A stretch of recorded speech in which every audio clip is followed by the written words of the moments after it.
how about to get into transformative leaders right here on Good Morning Kenya? And today on Transformative Leaders, we will be talking about job opportunities abroad as well as studying abroad. And joining me for this discussion is the Director General One Team Career Coaches, Innocent Kipkemboi. Thank you very much. Welcome to the program. Asante. You're back. You were here some time ago, but we had very little time with you. Thank you very much for having me back today in studio. I really appreciate for this opportunity. And as you've said, my name is Innocent Kipkemboi Palugate, and I'm the CEO of One Team Career Coaches. Let me just continue from there and tell our people that One Team Career Coaches is an agency based in Eldoret, that is in Safina Plaza, first floor, room F2. And One Team actually is a team of many people in different countries of the world that we came together in order to assist people get opportunities either to study or to work in various countries of the world. So it's a team. Out of the name One Team, it's a team. It's not like it's one individual, one person. It's a team with people in Canada, Australia, the UK, the US, everywhere in the world, Switzerland, New Zealand, we are there. Thank you. All right, and maybe for someone who is wondering, you can explain to us who a career coach is and what their role is. Actually, career coaching is not a one-day event. It's something that starts from when a child is born. The moment a child is born, that is where you start coaching that child towards a certain path or direction. So we noticed that majority of our youths, either in primary, secondary, university, or any tertiary colleges, they are not well equipped with knowledge. And they always say that knowledge is power. When you don't have knowledge or when you don't know, you can never get it. So what we decided is to be able to coach these people, especially those who intend to go to abroad when they reach the maturity age or when they reach the time that they want to go to abroad. Why did we do this? Why do we do this?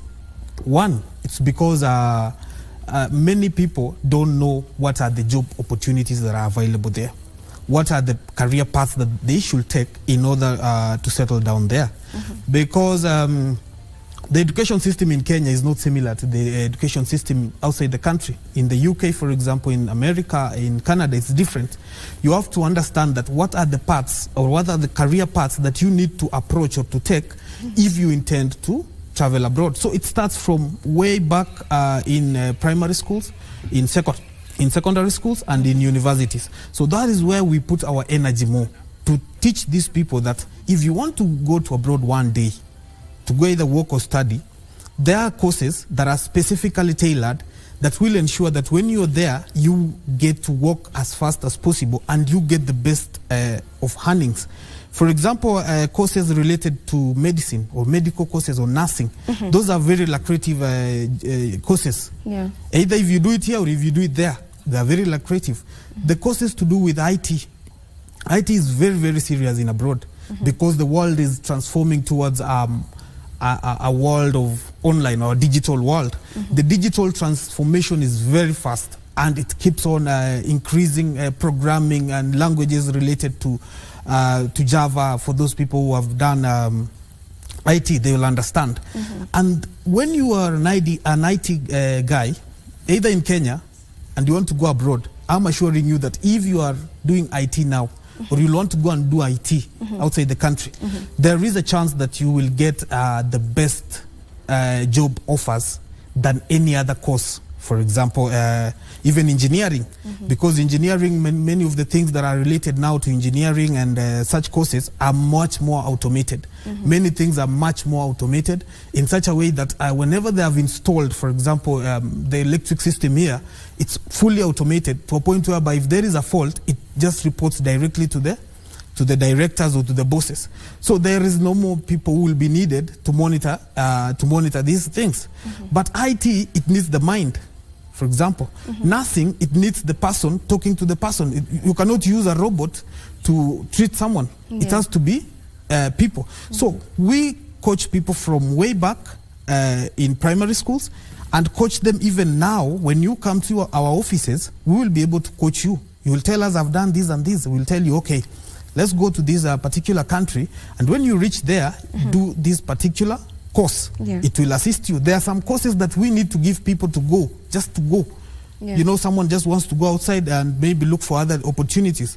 So we give them maybe a small course or a lighter course that will not be a burden to you when you're outside the country. But when you reach there, you can be able to change courses. You can be able to look for a course that will give you a quick PR. For example, in Australia, it's called a PR, permanent residency.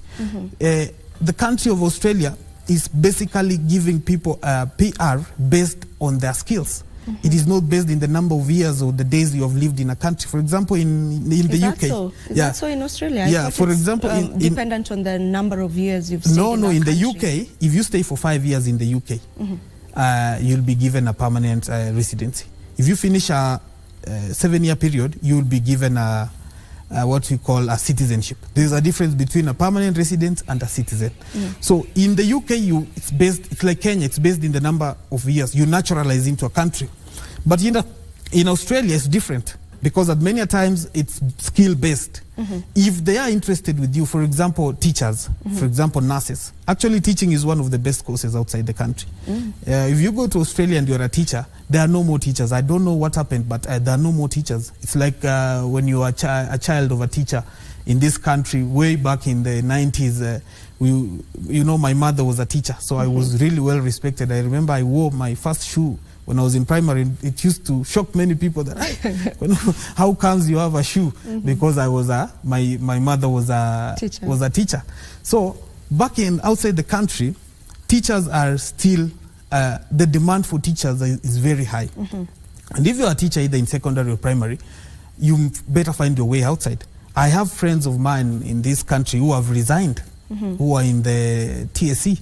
They have resigned. They have gone to Australia to look for their path into teaching there.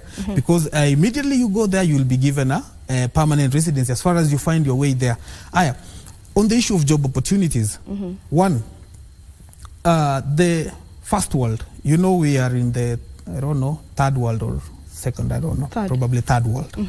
In the first world, they have managed to create, to automate many things. For example, from the industries to the service provision, either in the hospitals or in the care homes or wherever you go.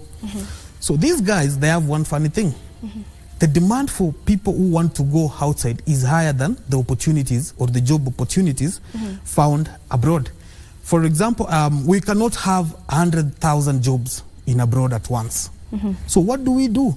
We had to find a way of taking our people first to reach there.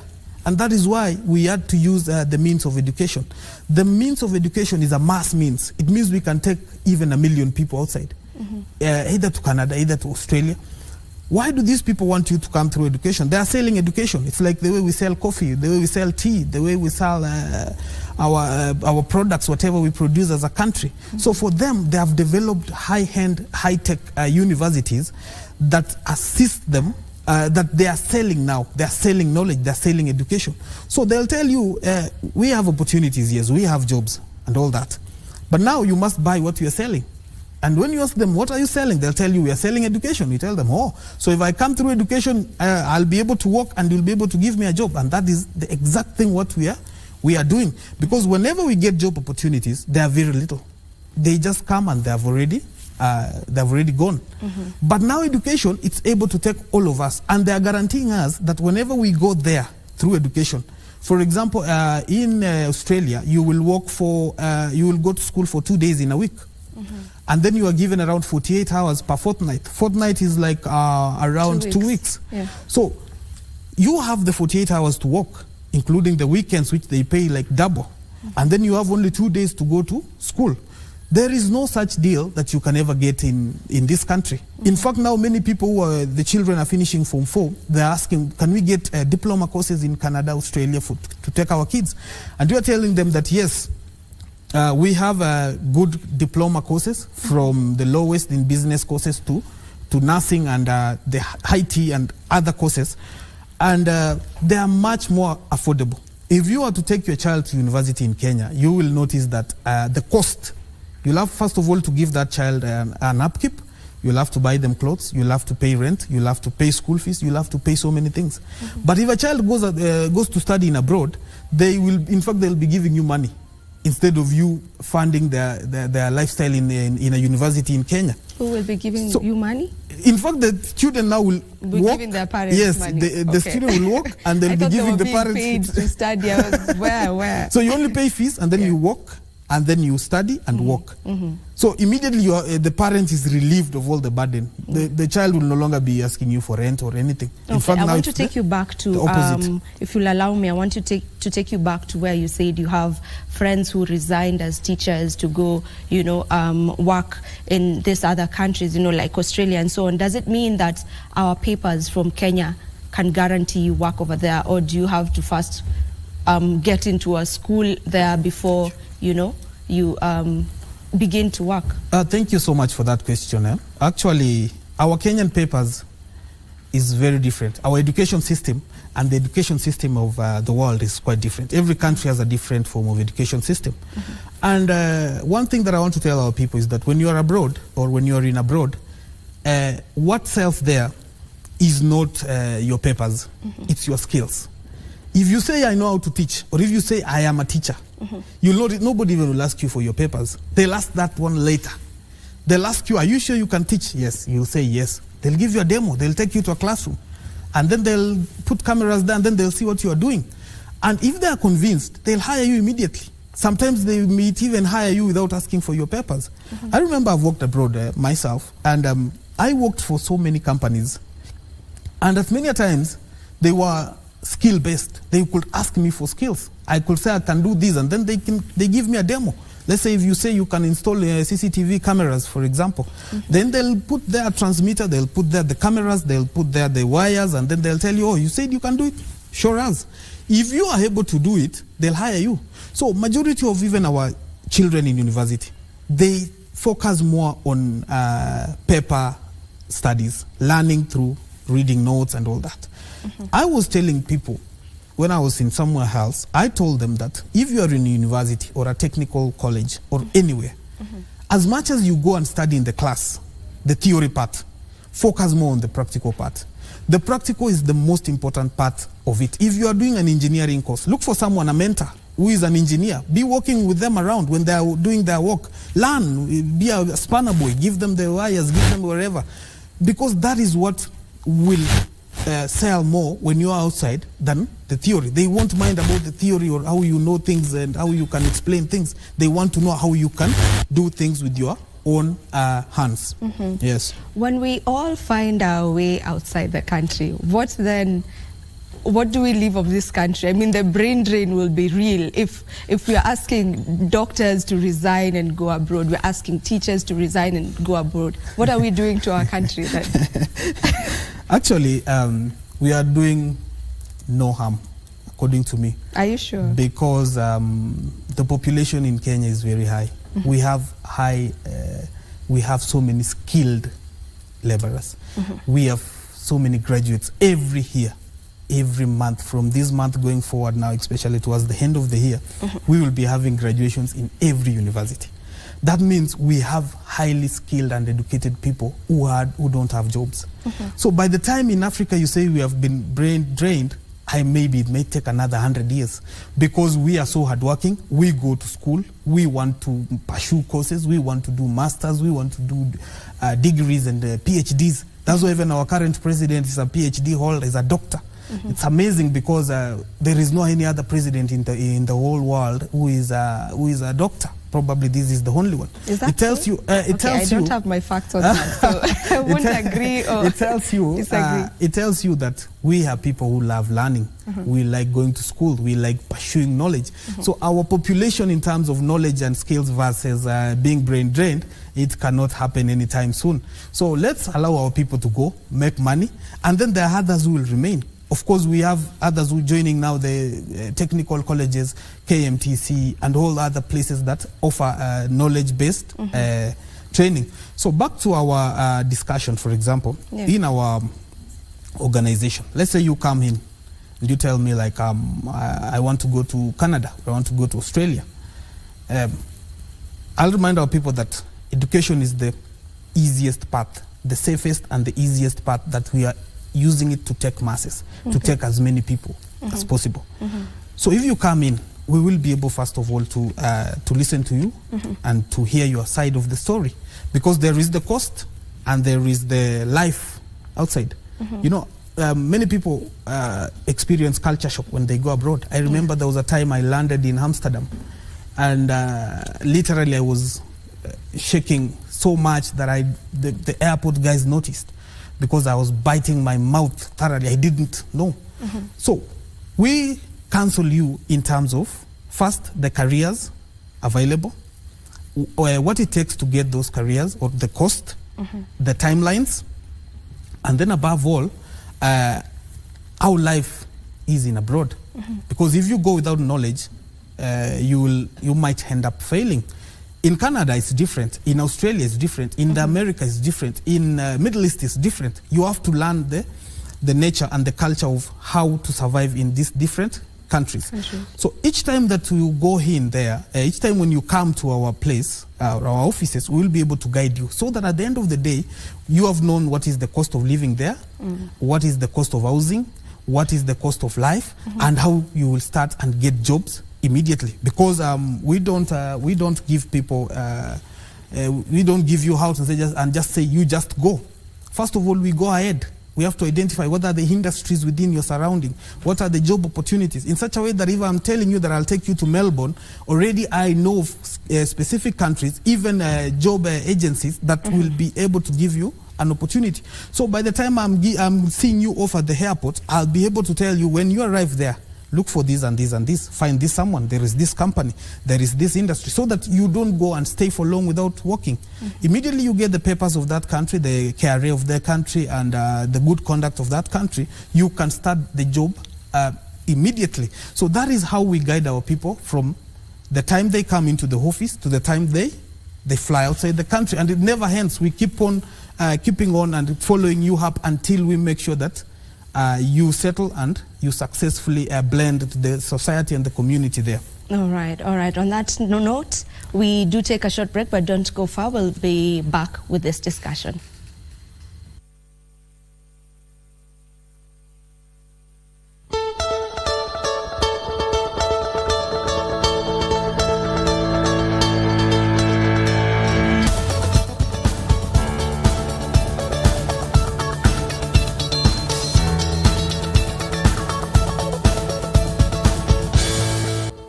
Welcome back to Good Morning Kenya, and we continue with the discussion that we were already having, and that is on job opportunities and studying abroad. Now, Innocent, I would love to know how far you go into assisting after they land into these countries that you have taken them, you know, into this foreign land. For example, say accommodation for someone who does not know anyone in that particular country. How far do you go with assisting in that? Thank you so much for that question. I always tell people, like, going abroad, either by whole studying or jobs, is not a one-day event. It's a process. And I always tell people, don't even wait for the last time. You should look for me, call me whenever you have that interest, as early as possible. And then, as I had said, the differences between us as one team career coaches and any other agency is because, first of all, we go ahead of you. We don't tell you we are taking you to Germany that we have never been. You know, there are some people who can tell you they'll take you abroad and they don't even have a passport. So the first thing, we go ahead to different countries, to different destinations, and we make sure that we have analyzed the life or the cost or what it takes to live in a particular place. I always tell people, like, abroad is like Kenya. Like, let's say Nairobi, Mombasa, where I come from, Eldoret. Eldoret, for example, if you go to Moi University, you'll find that the cost of living is very cheap and the houses are very cheap and affordable. In Nairobi, you'll realize that life is very fast. It runs, things go very fast, and it's quite expensive. So when we say we are taking you, let's say, to Sydney, Australia, we are telling you that Sydney is the capital city. The reason why you will be here is because there are more job opportunities than any other place. And then now, what I do specifically, my agency and myself, is I want to take people to places that there is cheap accommodation, because there is a very serious housing crisis around the world now, especially in the first world countries. You will realize that majority of the houses that you will get are what we call shared accommodation. It's like a big house. They're not, in Europe and in America and Australia, you don't just build apartments everywhere like we do in here in Kenya. There is controlled development. So there is a very, very big crisis of housing, like even as we talk now in Australia, there are no more houses. And then you don't just pay rent and deposit. In abroad, for those who are not aware, you have to write for an application. You have to apply to rent a house. You have to give references. The references must answer. You have to give someone that in case of anything, they'll pay for your rent. You'll have to follow due processes in order to settle down. So what we do, we go ahead, we identify what are the available accommodation, so that by the time I'm telling you I'm taking you to this particular place, I know there is someone or there is an accommodation that we will just, maybe you'll need to go and provide the necessary documentations, and then you settle in. But now that one we cannot guarantee, because accommodation is just like any other country or anywhere else. You'll have to go prepared. We will only guide, but when you reach there, you are free to look for wherever it really fits you best, or where you start from. When you say you have to go prepared, you also have in mind the matters to do with cost, because as you're saying, it's seeming very like it's very easy. What I want to say is this. Yeah. I always like taking people to village destinations, places that are not congested, places that life is not expensive. Because if you go to America or Europe, you will notice that development is all equal. It is not like here in Kenya, where in Nairobi is overdeveloped, or 50% of GDP is in Nairobi. No. There, even if you go to the deepest part, let's say Kitale, where I come from, even if you go to Kapchorwa, even if you go to like Kitui, you will find that the systems are all equal. The life balance is all the same. In fact, they did that purposefully so that people do not crowd in specific cities, so that people can scatter. So the cost of living, when you go towards the deeper parts, it becomes lower. But the wage bill remains the same, and there is work. Of course, there can never be lack of work in first world countries. That's why they are first world. There are industries, they run 24/7. There are hospitals, they run 24/7. When you are entering or you're coming to the shift, someone else is going out. Another one will come. It's a continuous process that never ends.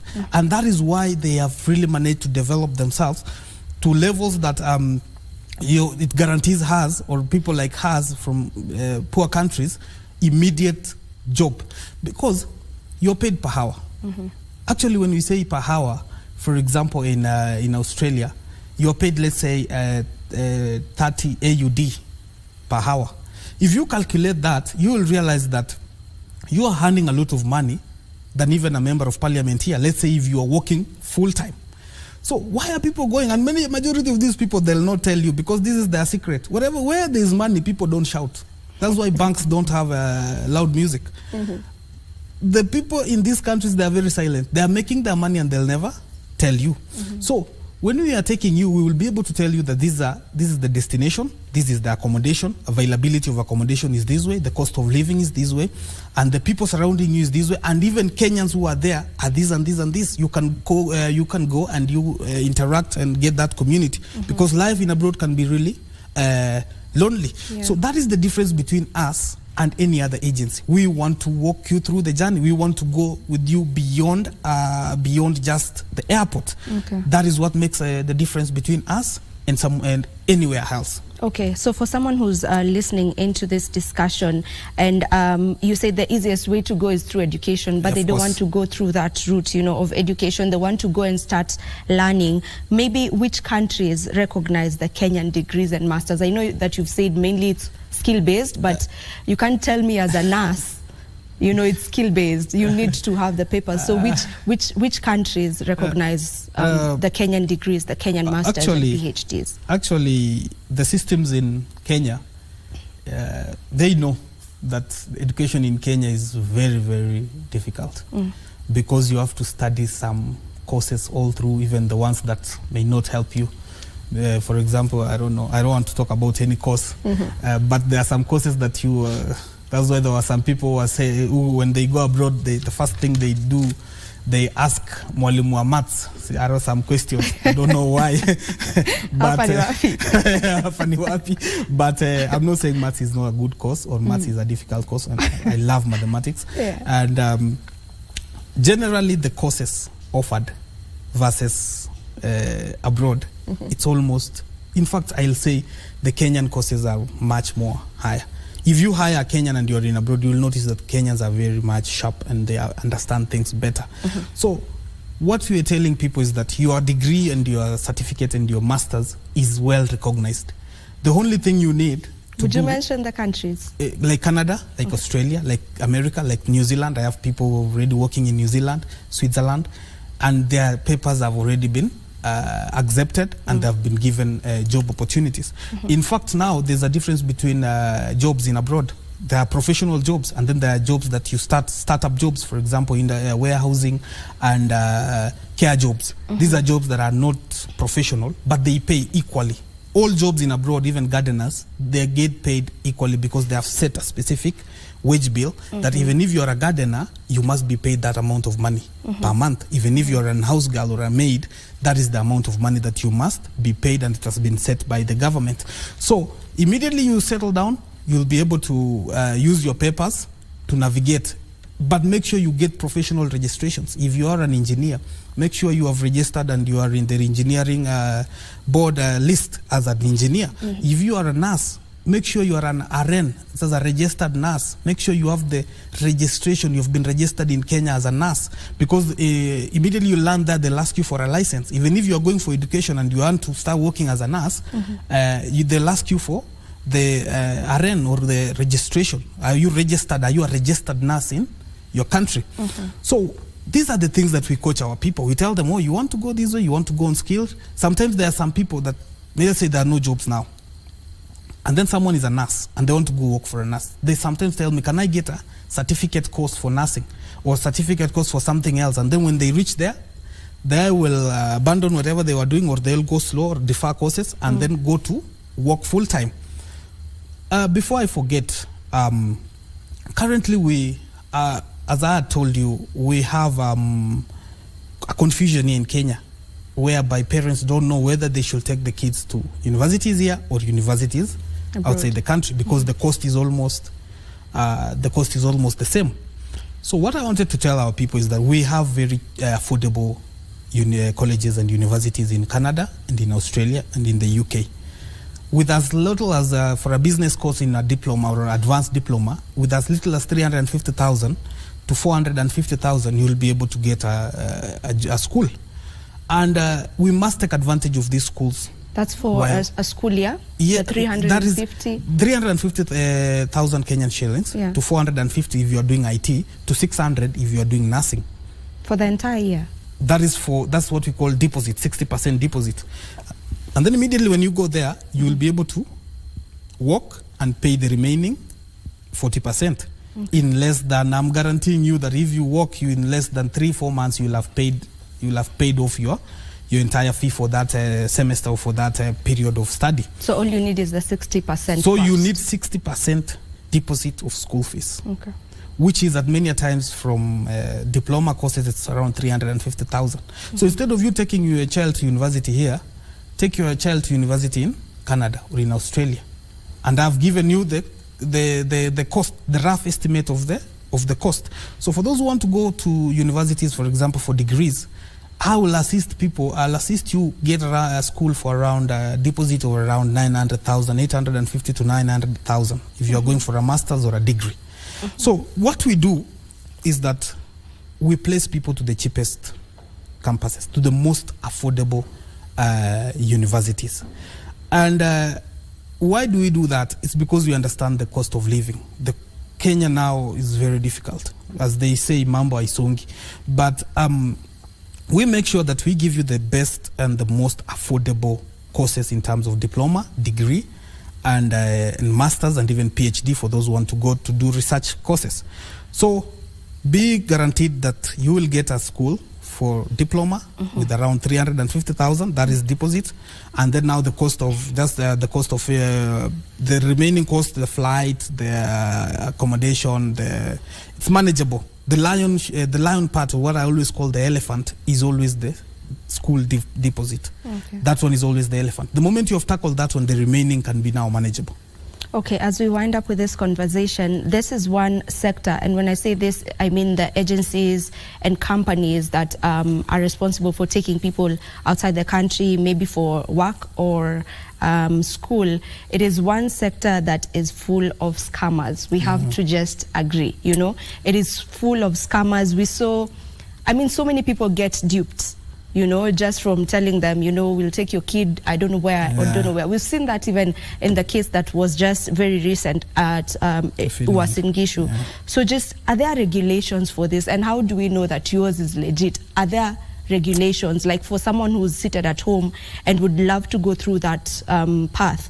How do they begin to pick, you know, which agency to work with, which one is legit, which one is not? First of all, the reason why we're having these all drama and problems that we are facing is because of the desperation. The kids are desperate, the parents are desperate. And I always like talking to the parents because the parents at the end of the day are the ones who pay, the ones who remove their money, the ones who sell land, the ones who sell cows and whatever. So if you're a parent, don't rush. Take your time, analyze, look around. Avoid things that are politically instigated or politically created. Because we have almost 100,000 Kenyans now. Towards the end of this year, we'll have 100,000 Kenyans now, let's say in Australia. 100,000 Kenyans, where did they go? How did they manage? Ask yourself, which agency did they use? You'll find that private companies like us, we don't even touch your money. If it's school fees you pay, we just show you this is the account number for the school. If it's any payment, you do it yourself. It's Visa, it's online. There is no way we can scam anybody. I don't even understand how these people get scammed, because at the end of the day, if you go to somewhere that they tell you, give me your money, give me the school fees, or give me that money, put it in my account, don't accept. Even if it is the sweetest deal, refuse. Demand to pay it for yourself. And then Google, always Google. If they say this is the place, or they say this is the destination, if they say this is the job, go to Google. They'll always give you an answer. Don't just be duped and end up in the hands of unscrupulous traders. And then for those people who have lost their money, there are so many people. There's the cry so loud. So many people have lost money, either to agencies in taking people to Qatar and many other destinations. I really want to say sorry for that, because it's painful. It's hard to get the money, and it's so painful when your money just goes by the air. So we are guaranteeing our people that, first of all, we give you surety for our services, and then a surety for your money. And then third, we are a religious agency. We are people who we fear the Lord. The Lord, in fact, is our shepherd, and that's why we never lack. So for everybody who want to do business with us, you are guaranteed that your money will be safe, and it will be safeguarded. Okay. And we, as I wind up, I'll want to tell our people that we are located in Eldoret, Safina Plaza.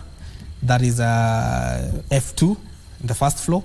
And majority of our work is online. Even if you are in wherever you are in the country, we can still work, because everything now is digital. And then my phone number for those who want to reach me is 0719 565618, 0719 565618. You can call me if sometimes my line is so busy. You can drop a message on WhatsApp, or you can follow us also online. One Team Career Coaches in Facebook, Instagram, and Twitter, and you'll be able to get our contacts there and to get to talk to someone, and one of our people will be able to assist you, get the knowledge and the placement, and then invite us. Lastly, before we need to wind up. Lastly is that we are career coaches. Okay. Invite us to your churches, invite us to your any function where 2 or 3 are gathered. We are able to come, or we are able to send someone, so that we share this knowledge and we come together and assist our people get the best deals and not be duped for whatever reason. All So right. thank you very much for having me in studio. Thank you, Innocent, for Amazing. sharing all this information. I believe that you have gotten to pick a thing or two, but all I will say is always do your due diligence. This is where we call it a wrap on this particular conversation, but don't you go too far. In a moment, I'll be back and we will be talking about substance abuse and recovery.